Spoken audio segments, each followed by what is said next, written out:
que estos grupos feministas radicales que salen a destruir la propiedad pública, a pintar las paredes diciendo muerte al macho opresor, a pedir aborto legal y los pañuelos verdes, no es una casualidad espontánea, no es como que surgió de un grupo social con necesidades específicas, sino que es una organización a nivel internacional altamente financiada por las mismas fundaciones, la Fundación Ford, Open Society, los Rockefeller, fundaciones supuestamente a favor de los derechos humanos, pero que realmente tienen una clara agenda política e ideológica de corte marxista y totalitaria, que se ha valido de las minorías para poder imponerse a nivel global. Cuando estamos hablando de feminismo, sí, yo me atrevería a decir que las políticas públicas están diseñadas para obedecer a este poder fáctico.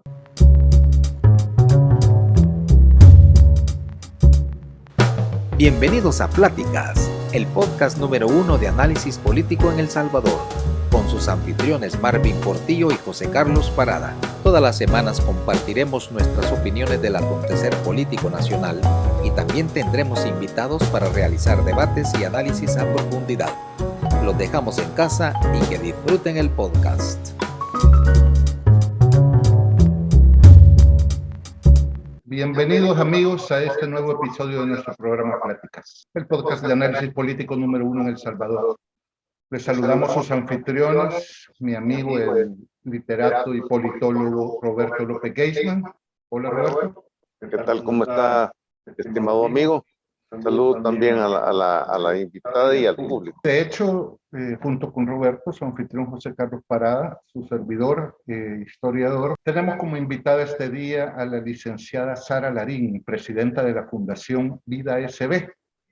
La fundación que actualmente se preocupa de lidiar con todos aquellos problemas que amenazan la vida en El Salvador, la familia. Prácticamente es la organización que enarbola esta lucha tan importante en nuestro país, que tan pocos están dispuestos a dar la cara por ella y que forma parte de uno de los problemas más graves que tenemos. Hola, Sara. Hola, muy buenas tardes, licenciado José Carlos y Roberto López. La verdad es que estoy muy agradecida por tener este espacio ahorita con ustedes para platicar de aquello que nos preocupa actualmente en la cultura y el desarrollo de nuestra sociedad. Un gustazo. Igualmente, Sara. Tal y como te comenté, Sara, estamos convencidos con el licenciado Roberto López Geisman que uno de los defectos más graves de las fuerzas políticas en El Salvador, tanto las gubernamentales como las de oposición, es que no han enarbolado ni de lejos, al contrario, la lucha de la batalla cultural en nuestro país, es decir, todos aquellos temas de raigambre antropológica que han ido causando la mayor parte de los problemas de nuestro país, tanto políticos, sociales como económicos, y que precisamente radican en una falsa comprensión del ser humano. Uno de estos, y es el tema que nos va a ocupar hoy y para lo que creemos que tú eres la persona más indicada para ayudarnos a entenderlo, Sara, es la cuestión del feminismo. Este gobierno del presidente Nayib Bukele comenzó desde sus inicios, o más bien incluso antes de tomar posesión, anunciando en su gabinete una especie de escuadrón de mujeres que se vanagloriaban de ser feministas y feministas de las radicales. Tema interesante porque el gobierno anterior, el del FMLN, también contaba entre sus filas un ejército, una cohorte de feministas radicales militantes y enhebraron prácticamente toda su política social y sus políticas públicas de esta extraña ideología de la cual queremos salir un poco más claros en qué consiste después de platicar contigo. También no hay que descartarlo, no hay que ignorarlo. Una cohorte de feministas, una especie de contagio ideológico de parte de la derecha hizo que el partido Arena, que gobernó también durante varias décadas, contara entre sus filas con un feminismo, digamos, tan peligroso como el feminismo del FMLN, nada más que tal vez un poquito más edulcorado, pero que llenó nuestra legislación y las políticas públicas de esta ideología. Bien, vamos a pasar al punto, Sara, y te quiero hacer una pregunta muy específica. El feminismo como ideología, que mi juicio atenta contra la unidad familiar, contra las buenas relaciones entre hombres y mujeres, y que descansa sobre una visión antropológica equivocada del ser humano. Es solo una doctrina estrafalaria frente a lo cual los salvadoreños podemos guardar neutralidad o verlo con despreocupación, o se trata de algo realmente grave que afecta la vida normal, común y corriente de los salvadoreños y frente a lo cual deberíamos estar alertados. Definitivamente no es algo que nosotros podemos dejar pasar desapercibidos como si no fuese algo que nos afectara día con día. Actualmente lo estamos viendo y sabemos que a través de las políticas públicas se están financiando proyectos ideológicos, culturales, con el propósito de establecer una nueva antropología humana. Y esos proyectos son meramente feministas, progresistas, aliados también con el movimiento LGBT, es decir, el movimiento de lesbianas, gays, bisexuales, transexuales, y todo tiene que ver con esta idea de la sexualidad y esta nueva concepción de lo que es el hombre en la sociedad, y lo quieren hacer a través de este programa ideológico que lo que busca a fin de cuentas es aislar al ser humano de la familia para volverlo más manipulable políticamente a favor de estas agendas, que ya no son propiamente ideológicas, sino de un corte más de corrupción, de interés económico, de acaparamiento del poder y de establecer una nueva agenda alineada a la global, donde ya hay otros poderes fácticos con mucho más poder económico, donde son intereses un poco con otras corrientes filosóficas que se mezclan con el feminismo, como el control de la natalidad, el control de la pobreza y de la riqueza también, aplicando precisamente estas políticas de restringir los derechos humanos, transformando lo que después de la Revolución Francesa nosotros concebíamos como derechos humanos, e inventando nuevos derechos, cambiando la terminología, el lenguaje, la forma en cómo entendemos el mundo. Y al final sí nos afecta porque aunque uno quiera aislarse de esas corrientes filosóficas, pues se la terminan imponiendo. Se la terminan imponiendo a los niños, sobre todo son los más afectados, los más vulnerables, porque se lo introducen en la educación, en los medios de comunicación, en la propaganda, y también para poder abrirse puertas en el mundo laboral, ahora es requisito tener ideología de género impregnada para poder avanzar. Entonces, perdón que te sí, interrumpa, Sara.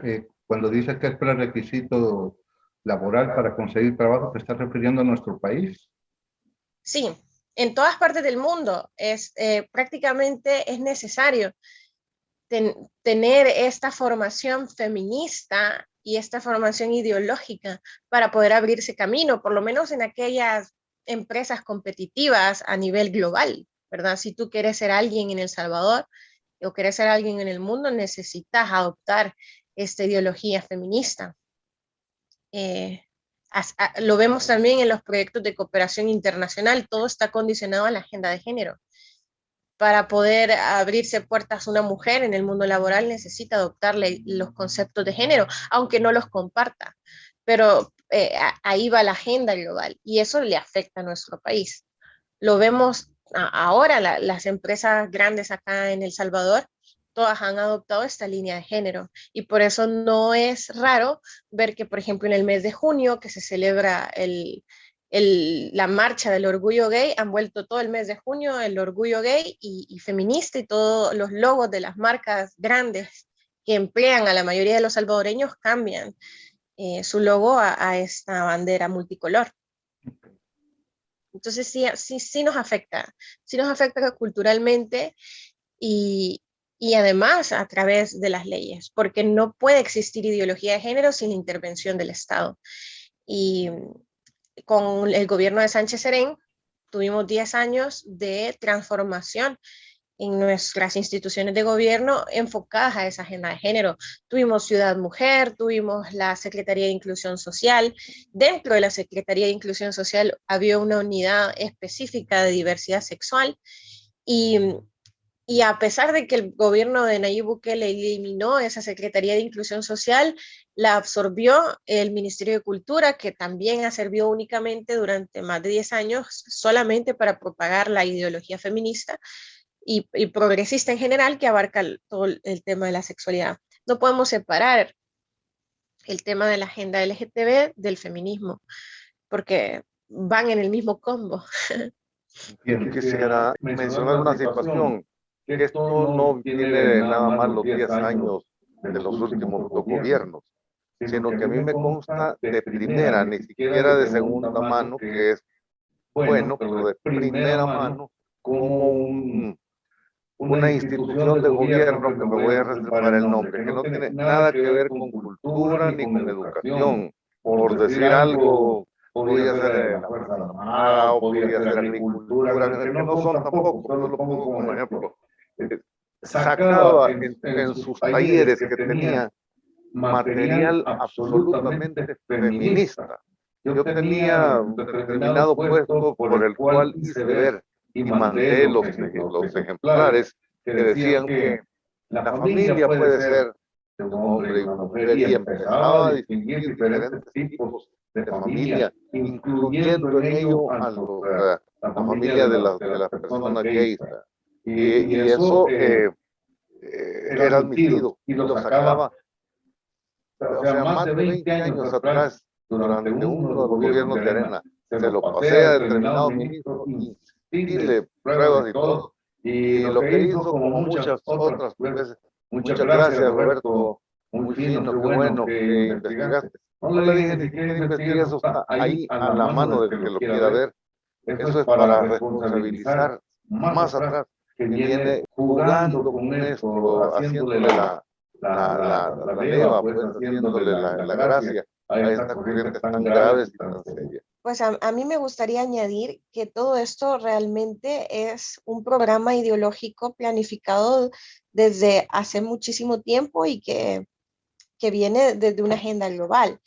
Específicamente podemos marcar un punto de quiebre en 1994 con la Conferencia del Cairo, organizada por la UNFPA, que es el Fondo de Población de las Naciones Unidas. Justo ese año, en 1994, fue el año de la familia y todas las agencias de la ONU, desde la UNICEF o UNESCO o pues esta Comisión de Derechos Humanos, todos estaban enfocados en promover lo que es la protección de la familia a través del Estado como garantía para la estabilidad social. Sin embargo, en esta subagencia de la ONU, que es el Fondo Poblacional de las Naciones Unidas, que fue creado con el único objetivo de implementar políticas públicas de control poblacional, especialmente en aquellos países subdesarrollados como el nosotros, a beneficio de las agendas económicas y políticas de las grandes potencias como Estados Unidos, esta agencia pues dio entrada a un grupo de feministas radicales intelectuales revolucionarias en lo que lograron plasmar a través de sus obras un cambio estratégico y además antropológico de lo que iba a ser el movimiento feminista. Hablamos de intelectuales como Judith Butler de Harvard, que estuvieron presentes no solo en la elaboración de esta conferencia del Cairo, sino también en la de Pekín de 1995, donde se estableció una agenda global que finalizaría esa agenda hasta el 2015 y que ya introducían conceptos como salud sexual reproductiva, aborto, diversidad, inclusión y todos esos conceptos que ahora ya tenemos bastantes como asimilados en todas las áreas del ámbito social, como lo es el enfoque de género. Y, y nosotros como salvadoreños, en esa época ya se estaban dando discusiones para la reforma constitucional para prohibir completamente el aborto. Entonces, nuestro país en ese año hizo reservas a la conferencia del Cairo para no a utilizar el aborto como un método anticonceptivo, como un método de planificación familiar, como ellos lo estaban estableciendo. Y ya posteriormente, cuando ya viene el gobierno de Mauricio Funes, quitan las reservas del Cairo, quien fue su ministro en Relaciones Exteriores, que no me acuerdo cómo se llama este señor, Hugo Martínez, que fue candidato a la vicepresidencia después.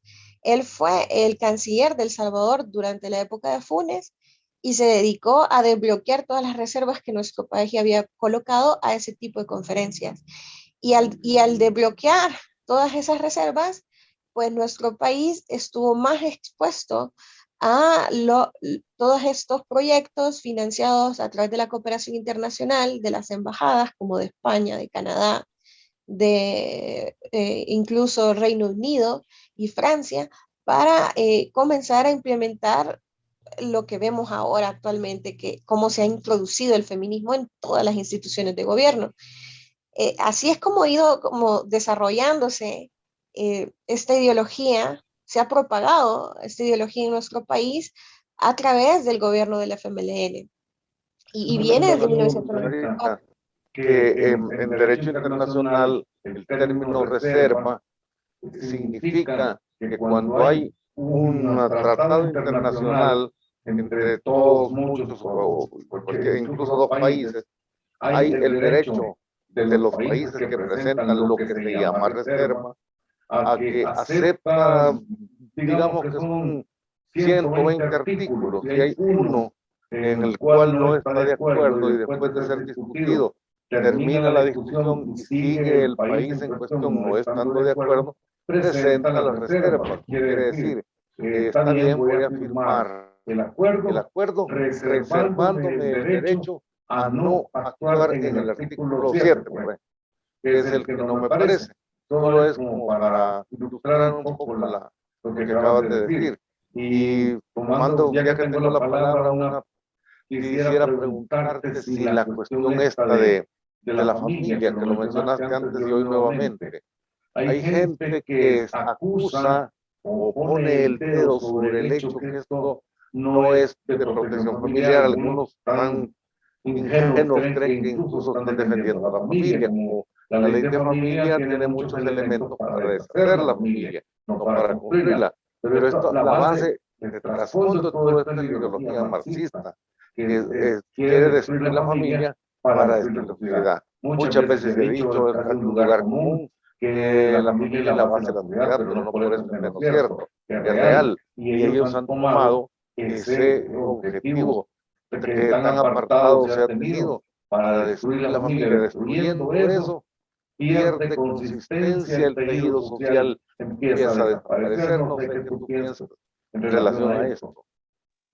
Sí, estoy muy de acuerdo. De hecho, la historia de la humanidad ha pasado por diferentes transformaciones sociales y por eso yo menciono a 1994 como un año de quiebre, porque antes los estados estaban como enfocados en este ideal de proteger a las familias porque se ve a las familias como un bien social. Posterior a 1994, con la influencia de estas feministas revolucionarias, hijas de la revolución sexual y de la posguerra y todo este tema de los derechos humanos que vienen a sustituir la ley divina, ¿verdad? Los derechos humanos comienzan a verse como ese mecanismo para que el ser humano pueda autocrearse, pero eso ya de una forma más filosófica. Entonces estas feministas agarran estas teorías influenciadas por el existencialismo después de la Segunda Guerra Mundial. Por otras y después en la Firestone, Kate Millett y toda esa gente, sí, perdón. Sí, no, gracias por mencionarlas, porque a mí se me escapan entre todas las ideas que quiero decir, pero justamente estas feministas comienzan a influir en los grandes ámbitos políticos como lo es la agenda global implementada por las Naciones Unidas. De ahí viene todo este programa ideológico de transformación de la sociedad y ya a partir de 1994 ya la familia se ve como algo a destruir a favor de estas libertades individuales, a favor de vanagloriar el tema de los derechos humanos como aquella forma de construir nuevamente al ser humano a través del derecho positivo. Se pretende dejar a un lado por completo la ley natural y sí, la ley divina para enfocarse en esta idea del positivismo, perdón, de las leyes positivas, pues sí, del derecho positivo, para poder cumplir esta filosofía de que la naturaleza humana se construye y no se descubre, que el sexo puede ser más allá que el biológico, sino que es algo que se percibe a sí mismo. Y aquí es donde se juntan el movimiento LGBT con el movimiento feminista radical y que se crea la ideología de género. Pero en nuestro país llega más tarde, porque esta agenda de 1994 tenía como base final el 2015. Para el 2015 todos los países del mundo tenían que haber legalizado el aborto, pero obviamente por ley natural las sociedades mostraron resistencia, todas, incluso Estados Unidos hasta ahora sigue mostrando resistencia a la imposición del aborto y estas políticas antinatura. Así que se han ido inventando año con año estas conferencias de población eh, y reforzando la agenda para poder llegar a ese objetivo al que no lograron llegar en el 2015. Todo este tema de los objetivos del milenio es esa agenda de población y desarrollo. Ahora es la agenda 2030, una agenda más radical, más globalista, más totalitaria. Y, y acá en El Salvador, pues como que se desbloquearon todas los, ¿cómo decirlo de una forma que se entienda? Cuando quitamos las reservas a estos tratados internacionales, a estas conferencias de población, se desbloquearon todas las defensas que teníamos ante la injerencia de los organismos internacionales para influir en nuestra cultura y comenzamos a ser altamente dominados por los globalistas, por estas potencias mundiales que financian a los organismos internacionales y comenzaron a dar las directrices de cómo dirigir nuestro país, de cómo aplicar la justicia, de cómo manejar los ministerios, de cómo dar educación pública y todo lo que hemos visto, la transformación cultural hasta ahora. Antes no veíamos las marchas del orgullo gay que vemos actualmente en el 2021. Pintas Y las nuestro, cosas, perdón que te interrumpa, Sara, pero pintas las cosas y de hecho creo que tienes razón, pero me gustaría que te explayaras ligeramente en eso. Pintas las cosas como que si fuéramos una colonia de los organismos internacionales y que las políticas públicas vienen dictadas de fuera. ¿Llega tanta la cuestión? sí, yo afirmo que es así, lo veo tal cual. La agenda que tienen en otros países es la misma que tenemos acá en El Salvador, solo que en otros países va de forma más acelerada y nosotros de forma gradual.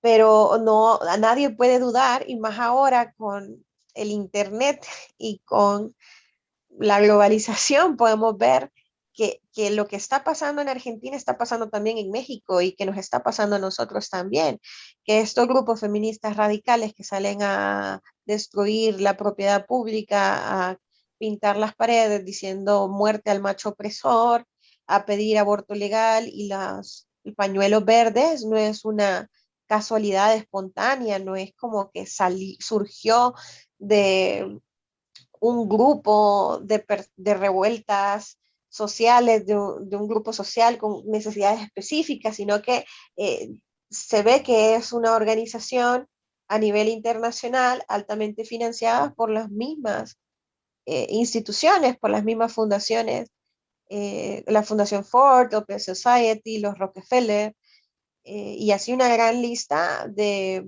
fundaciones supuestamente a, a favor de los derechos humanos, pero que realmente tienen una clara agenda política e ideológica de corte marxista y totalitaria que se ha valido de las minorías para poder imponerse a nivel global. Cuando estamos hablando de feminismo, sí, yo me atrevería a decir que las políticas públicas están diseñadas para obedecer a este poder fáctico, que son las grandes fundaciones internacionales. Ahora, vamos a ver. No puedo estar más de acuerdo contigo en esa cuestión, solo quería saber tu punto de vista. Mencionabas varias cosas que me gustaría que a lo largo de tu exposición nos ilustraras un poco mejor. Decías que que uno de los objetivos y propósitos de estas políticas globalistas es desarraigar al individuo de su entorno familiar y que con eso lo volvía más manipulable. Sí, Me gustaría que explicaras eso porque, vamos a ver, cuando las personas que conocemos y nos preocupan estos temas nos ponemos a conversar frente a terceros, a veces utilizamos un lenguaje un poco incomprensible porque partimos nosotros de presunciones y asunciones que el resto de gente no tiene. La pregunta es, la gente cree a veces que el hecho de estar liberado de esas organizaciones o organismos como la familia, estructuras que van por encima del individuo, en la medida en que se libera de ellas, es más libre y en esa medida puede expresarse mejor fuera de una supuesta opresión de tipo familiar o que le llaman patriarcal o lo que sea. Entonces, sostener que el individuo fuera del entorno familiar es mucho más manipulable necesita una argumentación y una fundamentación más allá de lo que nosotros ya conocemos. ¿Qué dirías a aquellos que no logran comprender por qué la destrucción de la familia, la dificultad que tienen los jóvenes ahora para crear familias, integrar familias, casarse, tener hijos? Llegan a veces hasta los 40, 30, 45 años viviendo con sus padres sin crear familias nuevas. Las familias que se crean se disuelven inmediatamente. ¿Por qué esa disolución familiar y ese desamparo en el que quedan los individuos fuera de ese entorno lo vuelve manipulables? ¿Por qué? bueno, si lo vemos así en términos sencillos, para que un político pueda tener poder, necesita del Estado. Y para que el Estado crezca, necesita que la gente crea que es necesario que el Estado crezca, ¿verdad? Necesita que la gente crea que es necesario un ministerio de la mujer, es necesario un ministerio de cultura, es necesario un ministerio de inclusión social, cosas que antes no existían.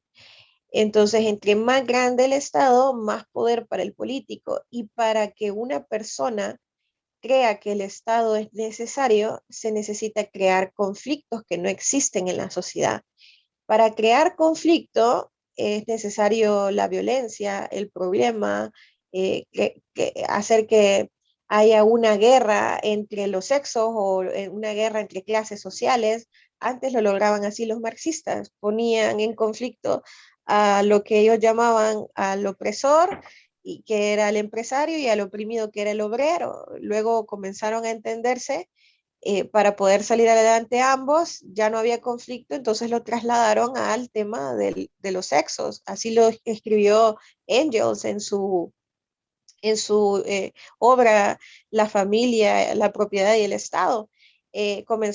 Había que ver al hombre como el opresor, a la mujer como la oprimida y a los hijos como un ancla que sujetaba a la mujer a ser subordinada a las labores del hogar, a las cuestiones domésticas y de la maternidad, y eso le impedía ser ambiciosa profesionalmente. Entonces, al crear ese conflicto, al dividir al ser humano, al dividir al hombre y a la mujer, pues era más fácil ponerlos en pleito, lograr que salieran a las calles, porque la mujer se sentía enemiga de su esposo y enemiga de sus hijos, y por lo tanto era más fácil sacarla a las calles a crear conflicto. Y es más fácil ahora sacarlas a las calles a tirar piedras, a sentir que no pueden establecer relaciones afectivas estables con un hombre, porque hay desconfianza, porque todos los machos son opresores y violadores y patriarcales.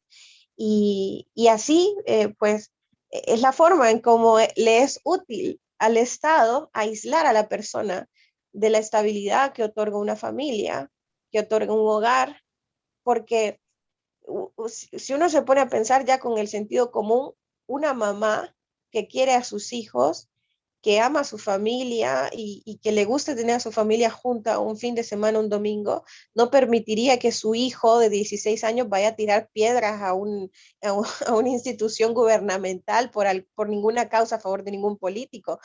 Pero si la familia está desintegrada, si la familia no está sólida, si ese niño ese adolescente está en constante conflicto con su madre o con su padre porque sienten que es un sistema opresor, pues es más fácil para el Estado sacarlo de su casa para que vaya a ponerse una bandeta o, ¿cómo se dice? Una pañoleta en los ojos o en la boca y tirar bombas Molotov contra un ministerio de trabajo porque un sindicato a favor de un político se lo pidió. Es decir, Claro. Aislar al ser humano, a crear conflicto para aislar al ser humano de su familia y así movilizar masas a favor de una causa política que solamente enriquece a una élite poderosa y burguesa. Surge una palabreja un tanto desconocida que significa odio al hombre, que se llama misandria. De estos abismos surgen esas cosas. Por otro lado, a tono y en consonancia con esas divisiones que tú dices que se causan artificialmente precisamente para hacer creer la necesidad de un Estado cada vez mayor y políticos con más poder, está también la cuestión psicológica de que al impedir o a dificultar enormemente, que es el caso que se ha dado hasta ahora, de que se creen nuevas familias, que el matrimonio progrese, que las parejas sigan casándose y teniendo hijos, cosa que hoy por hoy es una cuestión sumamente complicada. Si se compara con hace unas décadas, prácticamente la creación de familias estables se ha vuelto algo imposible. Y por lo tanto la procreación se vuelve cada vez más difícil. Entonces hay cada vez más gente que no tiene hijos. Cuando no se tienen hijos es sumamente complicado, si es que no imposible, pensar a largo plazo. Entonces, por ejemplo, cuando se le hace creer a la gente de que los préstamos, o se les quiere explicar que los préstamos comprometen a las futuras generaciones, como no hay un vínculo con generaciones futuras porque no se tiene hijos, esta preocupación decae prácticamente a cero y eso aumenta lo que tú decías, la capacidad de manipulación, ¿verdad? No sé si es correcto. Sí, eso me lleva a también hacer el comentario que cuando una familia, un miembro de la familia queda desempleado, las únicas personas que se hacen cargo de ese familiar, o incluso cuando el familiar está en un estado vulnerable, llámese un anciano que no puede producir, un niño que tampoco puede producir, el único lugar que se hace cargo de ese individuo es la familia. Al Estado también le conviene desintegrar a la familia y aislar al ser humano, porque una vez este está aislado, únicamente va a recurrir a las políticas de Estado para poder sobrevivir. Es más dependiente de todas estas políticas públicas que le dan asistencialismo. Cuando un ser humano queda desempleado, un ser humano que está en un estado de vulnerabilidad, llámese un niño que no puede producir o un anciano que tampoco puede producir, depende únicamente de su familia para tener una vida digna. Pero si esa familia no le responde o no le acoge, entonces este niño pasa a ser institucionalizado, al igual que el anciano, al igual que el desempleado. Entonces, entre más personas dependan del Estado, más fuerte es el Estado. Y entonces, más poder se le otorga a cierto sector político.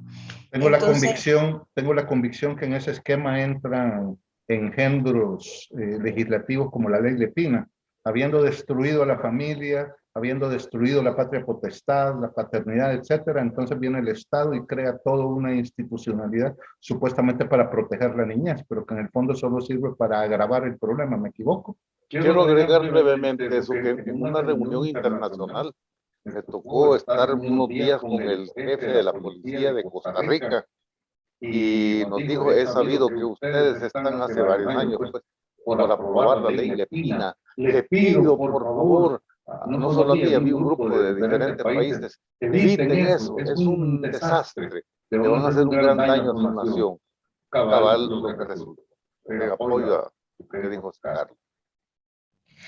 Pues la verdad no he estudiado mucho el tema de la ley Lepina, pero sin duda sé que la agenda global es restringir cada vez más los derechos de los padres sobre la educación de sus hijos, sobre la salud de sus hijos y todo lo que es relacionado a la protección de sus hijos y se lo han como traspolado todos esos derechos al Estado. Y lo vemos también con estas pretensiones de implementar educación sexual en en los proyectos educativos sin el consentimiento de sus padres y con una gran carga ideológica a favor del género, y que además se les está tratando de forzar a abandonar sus convicciones religiosas, no solamente a tratar de adoctrinarlos, sino también a restringir que los niños y niñas puedan recibir una formación en religión según la convicción de sus padres, según las convicciones familiares, lo cual ya se ve que también tiene una connotación antirreligiosa y que va no solamente a tratar de destruir a la familia como institución, sino también a la iglesia como institución, como privada, que también brinda garantías y protección al ser humano y no le permite aislarse, sino que le permite integrarse en una comunidad, eh, y que además le permite defenderse de las fechorías o los abusos propiamente del Estado. La Iglesia, independientemente en cualquier parte del mundo, siempre ha jugado un gran papel en el desarrollo social. Entonces sí, se ve que el feminismo tiene todas las garras metidas en esto, especialmente acá en El Salvador. Las feministas salvadoreñas saben que para poder avanzar en su agenda necesitan atacar a la fe y necesitan atacar a la familia y atacar también el tema educativo. Y lo han logrado más en el sistema educativo que en las anteriores, porque por gracia de Dios seguimos siendo un país conservador, seguimos siendo un país con tradiciones muy arraigadas, pero que poco a poco vamos viendo cómo se está destruyendo nuestra sociedad y calcado progresivamente, así como lo están haciendo en otros países. Clarísimo está, Sara, que estas nefastas fechorías, me encanta la palabra, estas nefastas doctrinas que pretenden aislar al individuo del entorno familiar, descristianizarlo, hacerle perder su raigambre en las tradiciones culturales salvadoreñas, viene impulsado desde organismos internacionales como las Naciones Unidas y sus agencias, como la UNESCO, la UNICEF y otras tantas. Eso está clarísimo. Ahora bien, aparte de las entidades gubernamentales que necesariamente están vinculadas y entregadas a este tipo de maniobras, ¿qué organizaciones son las que aquí en El Salvador han tomado esa bandera y son las principales impulsores de ella, aparte del gobierno? Bueno, digamos que el gobierno es el canal, ¿verdad? Y sus peones son estas organizaciones feministas, que acá en El Salvador hay dos principales, que son como las que dirigen el rumbo. Una se llama Agrupación Ciudadana por la Despenalización del Aborto Terapéutico, Ético y Eugenésico. Es la de un logo de una mariposa y que anteriormente tenía este título completo descrito en su logo, pero estratégicamente lo han cambiado y le han eliminado el término eugenésico, ético y terapéutico para no crear o para confundir, mejor dicho, a la población. Se hace pasar como agrupación ciudadana hasta ahí. Pero cuando uno ve el nombre legal entero de esta organización, dice expresamente que su objetivo principal es lograr la despenalización del aborto. Y una organización hermana que nace antes que esta es la Colectiva Feminista para el Desarrollo Local. Esta, junto a las Dignas y las Mélidas, son como de las organizaciones feministas más fuertes en El Salvador, siempre de corte marxista, siempre ha sido como una ONG fachada del grupo de FMLN. Todas las diputadas del FMLN y exguerrilleras del partido, que no necesariamente han sido diputadas, pero que sí fueron parte de la guerrilla, forman parte de estas organizaciones y tienen esta agenda feminista súper clara y reciben fondos de las fundaciones internacionales que además también financian a los organismos internacionales. Estamos hablando de la International Planned Parenthood Federation. Esta es la multinacional del aborto más grande del mundo. La fundó Margaret Sanger, que era una racista eugenista, que era miembro del Ku Klux Klan y es prácticamente la precursora del aborto en todo el mundo. Esta organización es la que financia a la Agrupación Ciudadana por la Despenalización del Aborto acá en El Salvador. En su página web hay una sección que se llama financiamiento y se puede ver en sus reportes que del 2013 al 2016 recibían alrededor de 50,000 o $150,000 estas ONGs, cada una, y los hospitales pro familia, clínicas y hospitales pro familia, alrededor de $150,000 al año en promedio. ¿Por qué hasta el 2016? Porque luego vino Donald Trump y Estados Unidos tiene una política que se llama Política Ciudad de México, que lo que consiste en que esta política prohíbe a las ONGs privadas en Estados Unidos de enviar dinero al extranjero para financiar el aborto. Esta política de Ciudad de México la estableció Ronald Reagan justo en este año en el que decide desfinanciar al Fondo Poblacional de las Naciones Unidas porque sabían que estaban implementando programas de control poblacional en todo el mundo. ¿Ronald Reagan o Donald Trump? Es que la primera vez que se implementa esta política de Ciudad de México fue en el gobierno de Ronald Reagan. Ok. Pero viene Donald Trump en el 2016 y dice, bueno, yo voy a imitar a Ronald Reagan, porque recuerden que Ronald Reagan fue el presidente de Estados Unidos que más ha votado en la historia de Estados Unidos. Tuvo una amplia popularidad y era súper conservador, era pro vida. Y entonces Donald Trump, cuando asume el poder, comienza a calcar toda esta trayectoria que hizo Ronald Reagan. Y en parte era de financiar a los organismos internacionales por promover el aborto. Si uno estudia un poco las acciones que hizo Donald Trump, él le quitó fondos a la Organización Mundial de la Salud, le quitó fondos al Fondo Poblacional de las Naciones Unidas, y le quitó fondos incluso a la ONU misma y a la Corte Interamericana de Derechos Humanos y a la OEA por estar promoviendo el aborto. Entonces, ¿sí?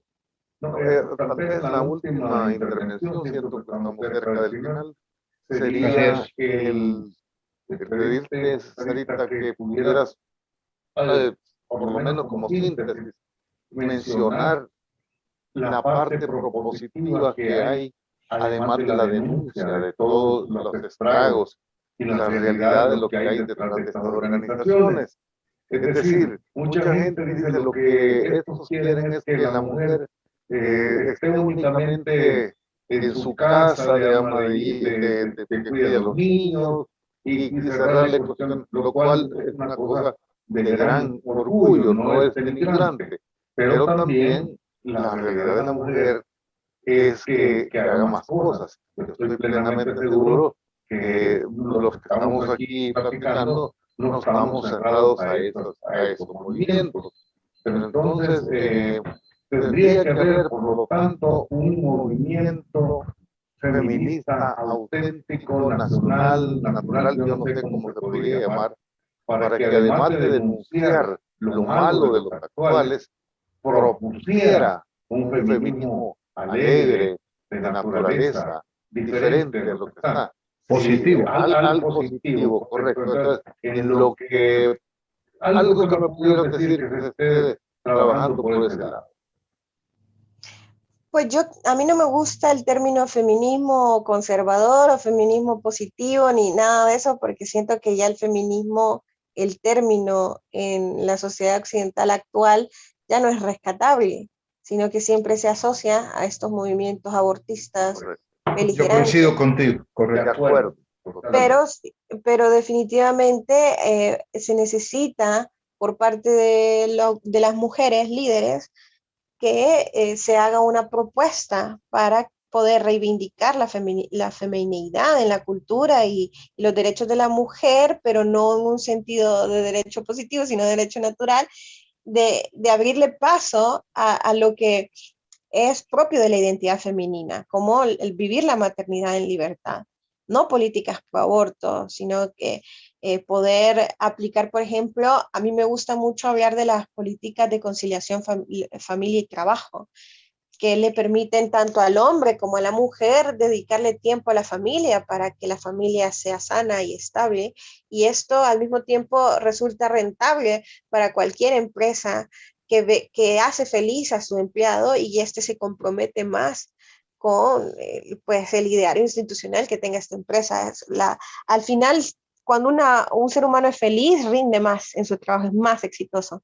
Entonces, sí, a mí me gusta mucho hablar de esta otra propuesta que siempre va enfocada a políticas con enfoque de familia. Ellos le llaman enfoque de género para hablar de ideología y nosotros le hablamos enfoque de familia, que es hacia la dirección que pienso la humanidad tuvo que haberse dirigido desde los años 90 y nos perdimos en el rumbo por estar siguiendo a estas intelectuales feministas con sus ideas tergiversadas sobre la sexualidad humana. Lamento que hayamos llegado ya al final de nuestra conversación, de nuestra plática, Sarita. ¿Cómo terminarías esto? Porque creo que vamos a tener que darle continuidad, porque hay muchos temas todavía importantes alrededor de esta cuestión sobre los que nos encantaría seguir profundizando.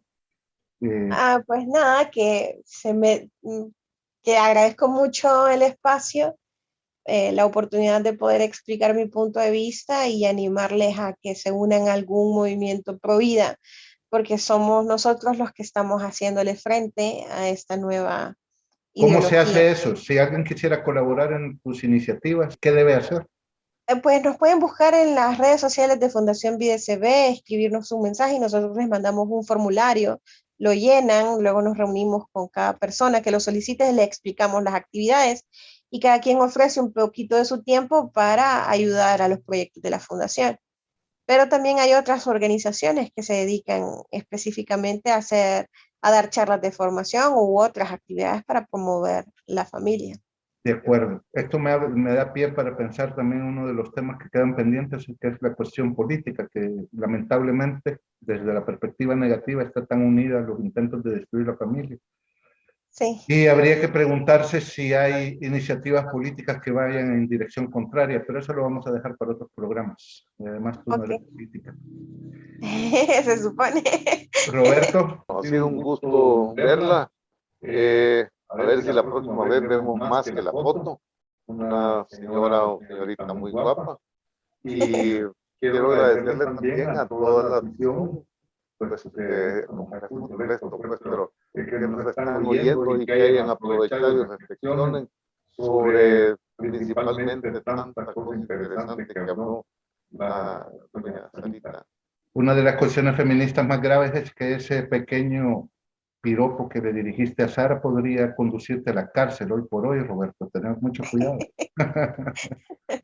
Muy bien, muchísimas gracias, Sara. Les agradezco mucho, de verdad. Los agradecidos somos nosotros. Para mí, compartir con ustedes. Y lamento lo de la foto, es que ando agripada, entonces agradezco de verdad la atención que ustedes han tenido de aceptarme sobre la foto. Para la próxima me animo con video. Que te repongas muy pronto entonces. Amigos míos, nos despedimos ahora. Acuérdense de seguirnos en nuestras redes sociales, en Twitter, Facebook, nuestros canales en YouTube, TikTok también e Instagram. Y suscríbanse a este podcast en Spotify. Hasta la próxima. Gracias por escuchar nuestro podcast. Te invitamos a que nos des follow en nuestras redes sociales. Encuéntranos como José Carlos Parada y Marvin Portillo en Twitter y Facebook. Al compartir este podcast, ayudas a que más personas formen su propio criterio de la política nacional. Hasta la próxima semana.